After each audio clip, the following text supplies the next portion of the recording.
So today we are going to discuss that when should a patient or any person for that matter will consult a gastro specialist doctor, a surgeon, medicine, whatever.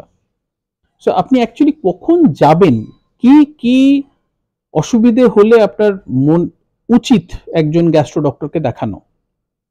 So আমি যদি system wise বলি, এক নম্বর হচ্ছে আপনার যাবতীয় খাবার, খিদে, হজম, ঢোক গেলা, গিলতে পারা, পটির প্রবলেম, পেটের সমস্যা, পেট ফুলে যাওয়া, পেট থেকে পিঠের দিকে ব্যথা হওয়া, পেটে ব্যথা হওয়া, যে কোনো এই সমস্যাগুলো যদি পারসিস্টেন্ট হয়, কতদিন, রাফলি ধরুন 2 উইকস, থাম্ব রুল, যে পারসিস্টেন্ট আপনি সাধারণ অ্যান্টাসিড এটসেট্রা বাড়িতেই খেয়ে নিয়েছেন, খেয়ে কমছে না, আপনার গ্যাস্ট্রো ডাক্তার দেখানো উচিত।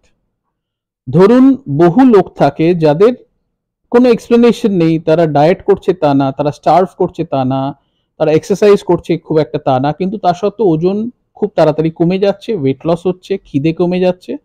এদের ডেফিনেটলি দেখানো উচিত, বিকজ স্পেসিফিক্যালি যদি বয়স বেশি হয় তাহলে কিন্তু এদের অনেকের হতে পারে ফার্স্ট সাইন অফ ক্যান্সার। তার মানে এই নয় যে যারই ওজন কমছে, যারই খিদে কমছে তাদের ক্যান্সার, সুতরাং এইটা হওয়া মানেও যে ভয় পেয়ে গেলেন এই মেসেজ দেখে, তাও না। সুতরাং সেটা আপনার ডাক্তারবাবুকে দেখালে উনি নিশ্চয়ই আপনাকে গাইড করে দিতে পারবেন যে কি করণীয়, কি করা উচিত। বাট স্পেসিফিক সিমটমস যদি বলি, আপার জিআই ট্র্যাক্টের প্রবলেম হয় যখন ডিসফেজিয়া, অর্থাৎ আপনার গিলতে অসুবিধে হচ্ছে, জল দিয়ে গিলতে হচ্ছে, গলায় কোথাও আটকাচ্ছে মনে হচ্ছে, গিয়ে হয়তো মুখে রস বা জল উঠে আসছে, আপনার বমি হচ্ছে, খেতে পারছেন না, খাবার হজম হচ্ছে না। হেপাটোবিলিরি প্যানক্রিয়াটিকের টিপিক্যাল কি কি হতে পারে? সিম্পল জন্ডিস হতে পারে, পেটে ব্যথা হতে পারে, একটা ডিসকমফর্ট ওই ডান দিকে বা মাঝখানের পেটে ওপর দিকে হতে পারে, একটা সোয়েলিং পেতে পারেন টিউমারের মতো, সোয়েলিং টিউমার ছাড়াও হতে পারে, বিনাইন কন্ডিশনেও হতে পারে। প্যানক্রিয়াটাইটিস বা প্যানক্রিয়াসের কোনো রোগ হলে পেটে ব্যথা হবে, খাবার পর ব্যথা হবে, স্পাইসি ফুডের পর ব্যথা হবে, গলব্লাডারের ক্ষেত্রেও সেটা হতে পারে। পিঠের দিকে যাচ্ছে মানে প্যানক্রিয়াস হওয়ার চান্স বেশি।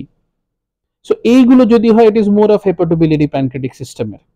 এছাড়া চোখ হলুদ হতে পারে, পেচ্ছাপ হলুদ হতে পারে, এটাকে বলা হয় জন্ডিস। কোলোরেক্টালের ক্ষেত্রে টিপিক্যাল যেটা হয়, পটির প্রবলেম হবে, ডায়রিয়া হতে পারে, কনস্টিপেশন হতে পারে, কনস্টিপেশন ডায়রিয়া অল্টারনেটিং হতে পারে, পেটে অসহ্য যন্ত্রণায় পেট ফুলে গিয়ে ক্র্যাম্পি পেন হতে পারে, যেটা অবস্ট্রাকশন হলে হয়, ব্লিডিং হতে পারে রেকটাম দিয়ে, কালো পটি হতে পারে, অল্টার্ড ব্লাড আসতে পারে পটিতে। সো এইগুলো কোনো যখন সমস্যা হবে, তাহলে ইউজুয়ালি আপার জিআই, হেপাটোবিলিরি প্যানক্রিয়াটিক বা কোলোরেক্টালের হয়তো সমস্যা আছে। এছাড়া কি হতে পারে? হার্নিয়া।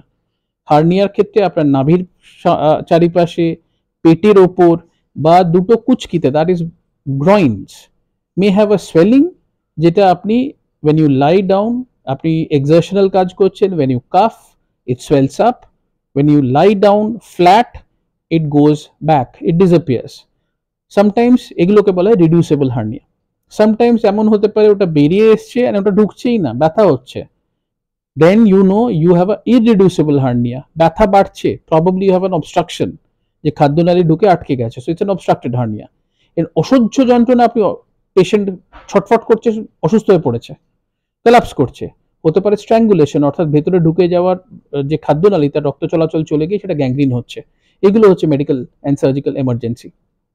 সো এইরকম টাইপের কোনো যদি সমস্যা হয়, স্পেসিফিক্যালি যেটা খুব অ্যাকিউট, এমার্জেন্সি দেখাতে হবে, যেটা ক্রনিক, যদি পারসিস্টেন্ট হয় তাহলে ইমিডিয়েটলি আপনি স্পেশালিস্ট দেখান।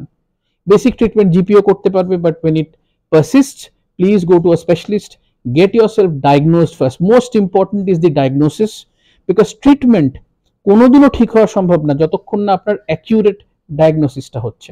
ওই জাস্ট ওষুধ দিয়ে সারালাম, চলে গেল, আবার ফেরত আসলো, এটা যুগ কিন্তু আস্তে আস্তে চলে যাচ্ছে। So we have to come to a diagnosis so that we can give the right treatment. Thank you.